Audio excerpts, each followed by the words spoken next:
प्यारे दोस्तों, अस्सलाम वालेकुम। शायर क्या खूब अंदाज में कहता है, एक ही सफ में खड़े हो गए महमूद व अयाज, फिर ना कोई बंदा रहा और ना कोई बंदा नवाज। प्यारे दोस्तों, उम्मीद करता हूँ कि आप तमामी लोग खैरियत से होंगे, काफ़ी ज़्यादा बेहतर होंगे। एक ऐसी खबर मैं आप लोगों को दिखाने वाला हूँ। स्क्रीन पर जो फोटो मैं आप लोगों को दिखा रहा हूँ, ये एक नौजवान लड़का है। बताया जाता है ये नौजवान लड़का है, पेशे से ये एक मैकेनिक है, यानी कि नौजवान होते हुए ये लड़का मैकेनिक का काम करता है। और उसके बाद जब भी इसको वक्त मिलता है ये मस्जिद आ जाता है और मस्जिद में आकर के नमाज अदा करता है।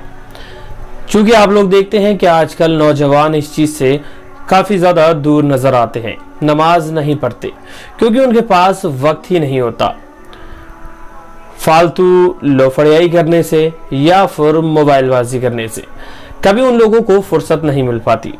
कुछ नौजवान ऐसे होते हैं जो कि नमाज को अहमियत देते हैं और फिर सीधे मस्जिद चले आते हैं। लेकिन यहाँ पर जो हम तस्वीर आपको एक नौजवान भाई की दिखा रहे हैं, बताया जाता है पेशे से ये एक मैकेनिक है और मस्जिद में अपनी खुद की नमाज पढ़ने जब ये आते हैं तो अपने साथ जाए नमाज साथ लेकर के आते हैं। अब आप कहेंगे कि मस्जिद में आते हैं तो मस्जिद में जानमाज साथ लेकर के आने की क्या ज़रूरत है? आखिरकार क्या ऐसी वजह है कि आप मस्जिद आते हैं जबकि मस्जिद में तमामी चीज़ें मुहैया कराई जाती है, फिर वो आपको वज़ू का पानी हो या ठंडा पानी हो या फिर गर्म पानी हो, या मस्जिद में फ़र्श हो या फिर मस्जिद के अंदर कालीन बिछाई जाती हो, तमामी तरह की सहूलियतें नमाजियों को दी जाती हैं। फिर यहाँ पर ये मामला क्यों है? दरअसल बात यह है कि ये साहब पेशे से एक मैकेनिक हैं और जब इनको वक्त मिलता है अपने काम से तो ये मस्जिद आ जाते हैं और वहाँ नमाज अदा करने आते हैं। तो अपने साथ एक मुसल्ला लेकर के आते हैं, वो कालीन को गंदा ना करें इसलिए। जैसे कि इस वक्त फोटो में भी दिखाया जा रहा है कि मैकेनिक होते हुए इनके कपड़े काफ़ी ज़्यादा गंदे हो जाते हैं, ग्रीस लग जाता है और गाड़ियाँ वगैरह कुछ गंदी होती हैं, तो इस वजह से इनके कपड़े जो है गंदे हो जाते हैं। तो इसलिए इन्होंने एक नया नियम कानून बनाया कि जब भी मैं मस्जिद जाऊं तो वहां पर एक मुसल्ला लेकर के जाऊं, जिससे कि मस्जिद का जो कालीन है या जो चादर वगैरह बिछी है वो गंदी ना हो। ये एक अपनी इन्होंने सोच रखी है और हम सोच सकते हैं कि ये छोटा सा खूबसूरत इरादा है, लेकिन अल्लाह रब्बुल इज़्ज़त की नज़र में ये एक बहुत ही ज़्यादा बेहतरीन अमल हो सकता है। जो शख्स नमाज तो अदा करता है लेकिन उसके बावजूद कहीं मस्जिद में किसी तरह से गंदगी न फैल जाए, वो शख्स अपने पास से मुसल्ला लेकर के जाता है।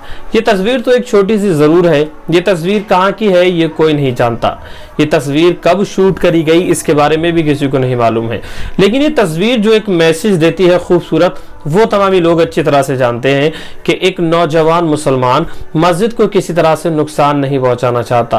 वो नहीं चाहता कि मेरी वजह से मस्जिद को कोई नुकसान हो, मेरी वजह से मस्जिद में गंदगी हो, लेकिन उसके बावजूद भी वो नमाज नहीं छोड़ता।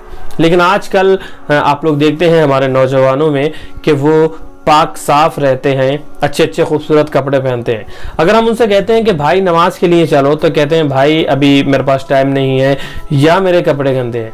लेकिन वहीं हम अपने दोस्तों से, अपने साथियों से, अपने अजीज़ मिलने वालों से कहेंगे कि भाई चलो एक पार्टी में चलना है, तो कहते हैं भाई 2 मिनट रुको, मैं भी घर से कपड़े चेंज करके आता हूँ। तो मस्जिद में नमाज के लिए और दरगाहों पर जाने के लिए टाइम नहीं है, ख़ास तौर से मस्जिद के लिए टाइम नहीं है। और अगर किसी शादी में, किसी मेले में जाने की अगर बात आ जाती है तो यही नौजवान 2 मिनट में तैयार होकर के आते हैं, हमको बोलते हैं 2 मिनट रुको, हम 2 मिनट में अभी तैयार होकर के आते हैं। कुछ ये हाल आजकल हमारे मुआशरे में हमारे नौजवान भाइयों का देखने को मिल रहा है।